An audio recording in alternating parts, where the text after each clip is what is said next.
Hello students, today's our class 10th science में हम लोग पढ़ेंगे फिजिक्स में इलेक्ट्रिसिटी। ये हमारा पहला चैप्टर है। इसमें हम लोग ध्यान से देखेंगे कि इलेक्ट्रिसिटी होती क्या है और कैसे प्रोड्यूस होती है। जनरली हम लोग शुरू में ही पढ़ते हैं कि इलेक्ट्रिसिटी होती क्या है। इसको हम लोग पहले से जानते हैं कि हमारे आसपास जितने भी डिवाइसेस हैं जो हमारे घर में यूज होती हैं, उन सब में कहीं ना कहीं से हमको इलेक्ट्रिसिटी का ही यूज उसमें होता है।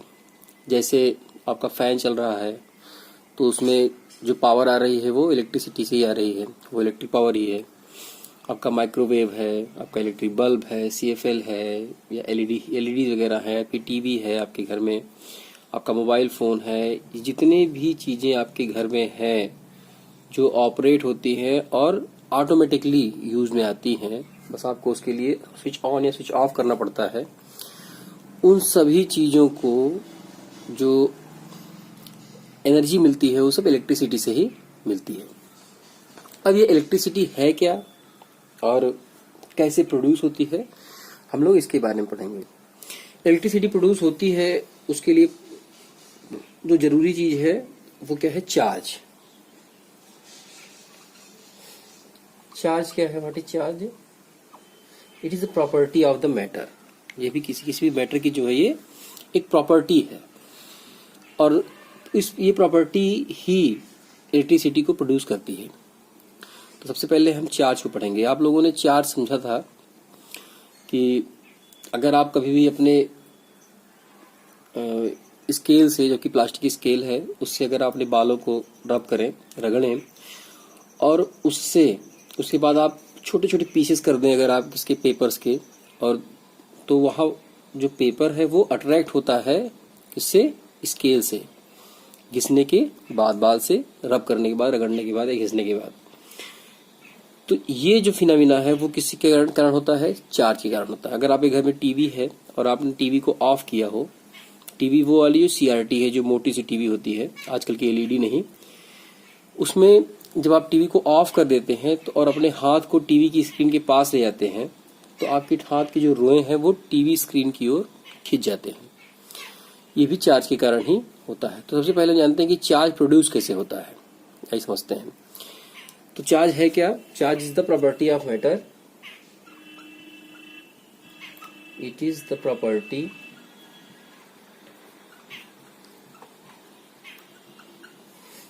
एसोसिएटेड विद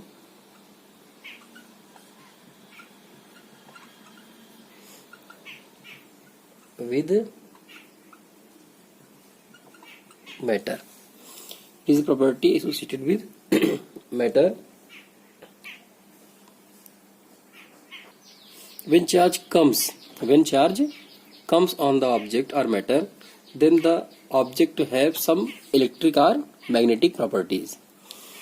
इलेक्ट्रिक प्रॉपर्टी हम इसी चैप्टर में पढ़ेंगे और मैग्नेटिक प्रॉपर्टीज जो है हम अगले चैप्टर में पढ़ेंगे। And we can also say that when charge comes on any matter, then it have the power of attraction of on those bodies which have neutral charge, which have no charge, or which have opposite charge. तो इसको difference पूरी कर लेते हैं। It is the property associated with matter,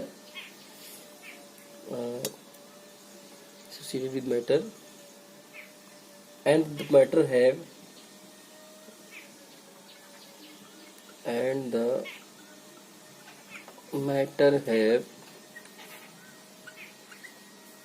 the properties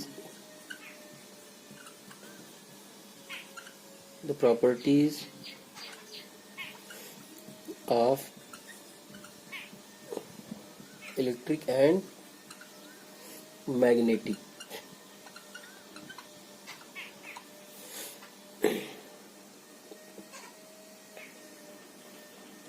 when charge comes से को हम appear भी कह सकते हैं, appear on the object or matter, Here it is the charge. Charges are of two types. Charge की टाइप्स कितने हैं? 2 टाइप के हैं। एक तो आपका होता है पॉजिटिव चार्ज,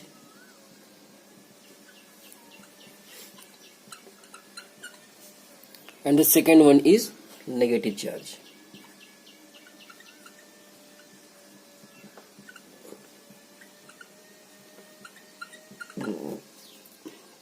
पॉजिटिव चार्ज है, नेगेटिव चार्ज। अब हम लोग पढ़ेंगे कि चार्ज प्रोड्यूस कैसे होता है, इसकी इलेक्ट्रॉनिक थ्योरी क्या है। आइए देखते हैं चार्ज की इलेक्ट्रॉनिक थ्योरी क्या है। पढ़ेंगे electronic theory of charge. Electronic theory of charge. देखिए, हम लोगों को पहले से पता है कि एटम क्या होते हैं। क्लास 9 में हम लोगों ने पढ़ा है एटम क्या है, व्हाट इज एटम, है ना। Every atom, let us suppose that is an atom, and every atom has a core in the center called nucleus. This is our nucleus.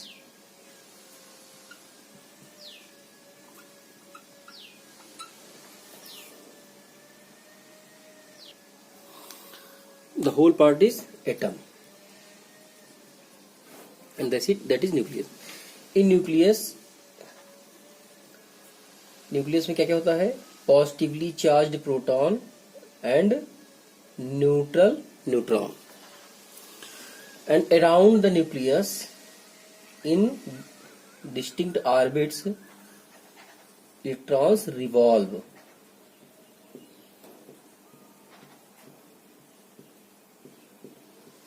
We know it, and we also know that electron have negative charge. Electrons have negative charge, and protons have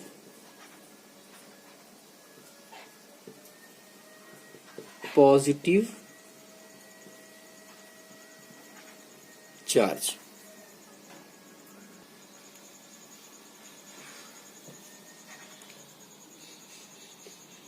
एक होता है elementary charge. What is elementary charge?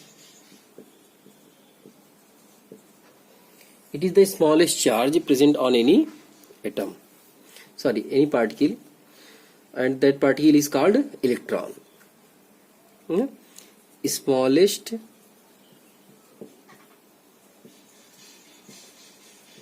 charge. Here charge means quantity of charge. We can say quantity of charge. Smallest quantity of charge is known as elementary charge. And we know that electron have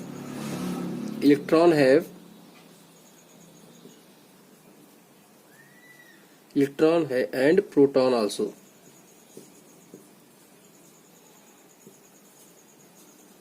have elementary charges. Have elementary charge. इसका मतलब यह हुआ कि electron है और जो proton है इस पे एलिमेंट्री चार्ज होता है। अब एलिमेंट्री चार्ज क्या है, हमने बताया वो सबसे स्मॉलेस्ट चार्ज जो पाया जा सकता है नेचर में, उसी चार्ज को बोलते हैं, मतलब सबसे छोटी वाली क्वांटिटी जो इसकी है, छोटी मात्रा जो है उसी को क्या बोलते हैं? एलिमेंट्री चार्ज कहते हैं। अब ये जो हमारा एलिमेंट्री चार्ज है, ये एलिमेंट्री चार्ज की वैल्यू क्या बोलती है? ई। इसके सिंबल यूज करते हैं ई। एलिमेंट्री चार्ज के जो सिंबल यूज करते हो क्या है? ई, और इसकी वैल्यू होती है 1.6 into 10 to the power -19 coulomb. When coulomb is, it is the unit of, coulomb for, C stands for coulomb, and it is the unit of charge. It is SI, unit of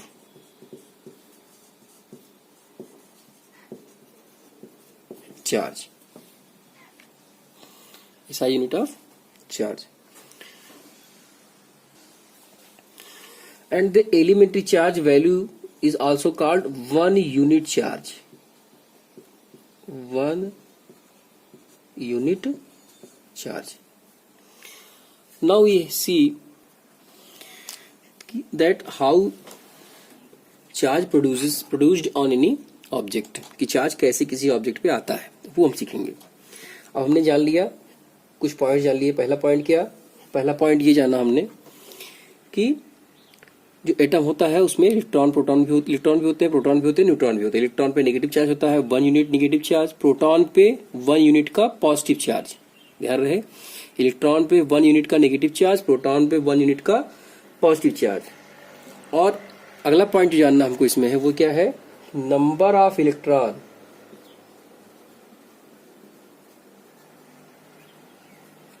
always equal to number of proton. Number of electron और number of proton always equal in any atom. मतलब atom में जो हमारा electron का number है और proton का number वो सेम होता है हमेशा. इसका मतलब ये हुआ कि number of quantity of charge, quantity of electron, quantity of charge on electron, that is negative charge, that is quantity of negative charge is also equal to quantity of positive charge.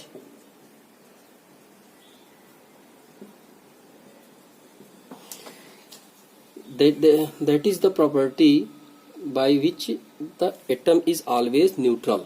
इसी कारण से जो हमारा atom होता है वो हमेशा neutral होता है, उसपे कोई भी चार्ज हमेशा सिंपली होता नहीं है. But if let us suppose there is a atom which have 11 protons, it means 11 positive charge, and 11 electrons, it means 11 negative charge, then the quantity of charge is same but nature is different. Here 11 positive unit charge, here 11 negative unit charges. So our atom is neutral. But if 11 protons remains constant, because 11 proton हमेशा constant रहेंगे. क्यों रहेंगे? क्योंकि atom के core से proton को निकालना मुश्किल होता है ना. It is difficult to remove proton and we have more energy, we want we should have more energy to radiate proton from the atom.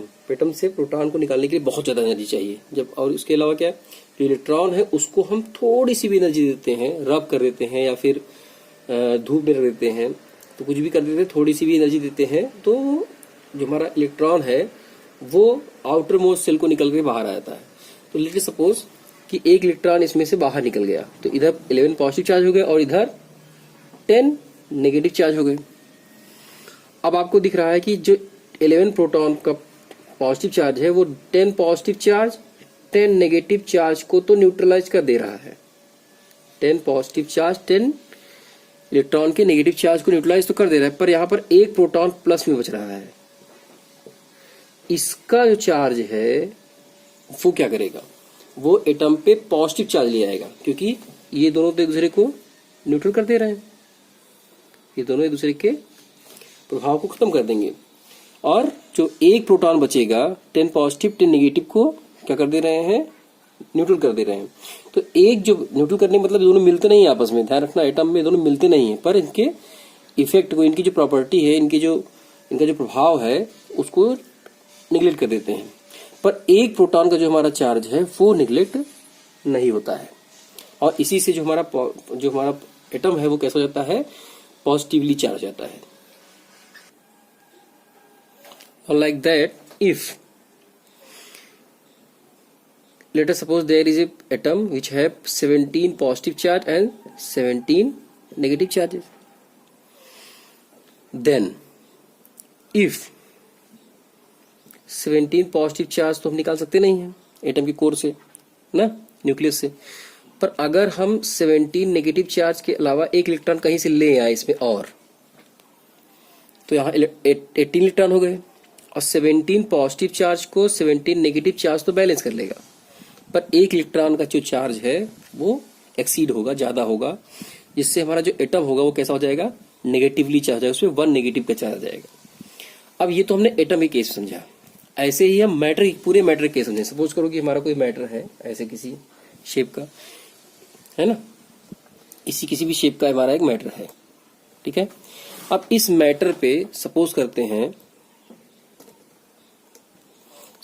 इस मैटर पे हमने क्या किया, इसमें से इलेक्ट्रॉन बाहर निकाल लिए, इलेक्ट्रॉन कम कर दिए। अब देखो सिंपली कोई मैटर होगा तो उसको एटम से ही बनना होगा। अब जो एटम है उन सारे एटम्स में नंबर ऑफ पॉजिटिव चार्ज और number of negative charge same होंगे, इसलिए न्यूट्रल है, इसलिए हमारा ये पूरा सब्सटेंस भी जो मैटर है वो भी न्यूट्रल है। लेकिन हम क्या कर दें, अगर इस पे एक्सेस ऑफ इलेक्ट्रॉन कर दें, इस पर अभी तो न्यूट्रल है पर इस पे एक्सेस ऑफ इलेक्ट्रॉन कर दें, इसको हम कहीं से ला करके इलेक्ट्रॉन दे दें, इस पे इलेक्ट्रॉन दे दें, तो इस पर क्या कैसे आ जाएगा, नेगेटिव चार्ज है, क्योंकि इस पे इलेक्ट्रॉन आ गए, इलेक्ट्रॉन ज्यादा हो गए, है कि नहीं। तो इलेक्ट्रॉन ज्यादा हो गए, इसका मतलब क्या है, इलेक्ट्रॉन जो नेगेटिव चार्ज था, electron contains negative charge, so the matter have negatively charged because the balance is changed. क्या, क्योंकि जो इसमें जितने पॉजिटिव चार्ज थे जितने नेगेटिव चार्ज थे उसका बैलेंस चेंज हो गया। पहले तो न्यूट्रल था, जितने पॉजिटिव नेगेटिव थे सब सेम थे, पर अब क्या हो गया, इस पे एक्सेस ऑफ इलेक्ट्रॉन हो गया। एक्सेस ऑफ इलेक्ट्रॉन्स का क्या मतलब हुआ कि नेगेटिव चार्ज बढ़ गया। ऐसे कोई दूसरा ऑब्जेक्ट है, सपोज करिए ऐसे करके, उसको हमने कहीं से ला करके पॉजिटिव इसमें से इलेक्ट्रॉन निकाल दिया, इस बार इलेक्ट्रॉन हमने इसमें से निकाल दिया, कुछ ऐसा प्रोसेस हमने किया कि इलेक्ट्रॉन हमारे बाहर आ गए। इस मैटर से बाहर आने का सीधा मतलब ये हुआ कि जो हमारा ऑब्जेक्ट है उस पे पॉजिटिव चार्ज की क्वांटिटी और नेगेटिव चार्ज की क्वांटिटी जो थी वो अब डिफर्ड हो गई। अब नेगेटिव चार्ज कम हो गया और पॉजिटिव चार्ज ज्यादा हो गया। इसका ये मतलब हुआ कि अब इस पर क्या चला जाएगा, पॉजिटिव। इसका मतलब हम समझ गए होंगे कि अगर किसी ऑब्जेक्ट से हम इलेक्ट्रॉन को बाहर निकाल दें किसी मैटर से, तो हमारा ऑब्जेक्ट कैसा हो जाएगा, पॉजिटिवली चार्ज हो जाएगा, और अगर उस पर इलेक्ट्रॉन दे दें, एक्सेस कर दें, तो वो नेगेटिव चार्ज हो जाएगा। इसका मतलब किसी ऑब्जेक्ट के चार्ज होने के लिए जो पार्टिकल उत्तरदायी है, कारण है इसका, ये जो cause of charging is the particle electron. मतलब किसी भी ऑब्जेक्ट के चार्ज होने के लिए जो पार्टिकल, हमारा जो जरूरी पार्टिकल है वो कौन है, इलेक्ट्रॉन है। इलेक्ट्रॉन के कारण ही ऑब्जेक्ट पॉजिटिव चार्ज होते हैं या नेगेटिवली चार्ज होते हैं। अब इसको समझेंगे कैसे, अगर एक्सेस ऑफ इलेक्ट्रॉन होगा तो इफ एक्सेस ऑफ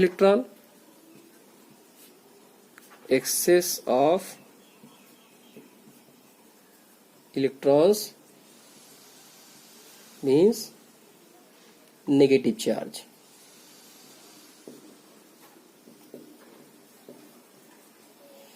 और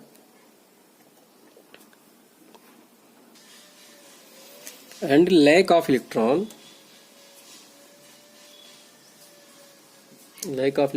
means positive charge। समझे, इसका मतलब हुआ कि अगर किसी ऑब्जेक्ट में इलेक्ट्रॉन की कमी होगी तो वो पॉजिटिव चार्ज हो जाएगा, और अगर उस पर एक्सेस इलेक्ट्रॉन होंगे, ज्यादा होंगे इलेक्ट्रॉन सामान्य से, तो वो नेगेटिवली चार्ज हो जाएगा।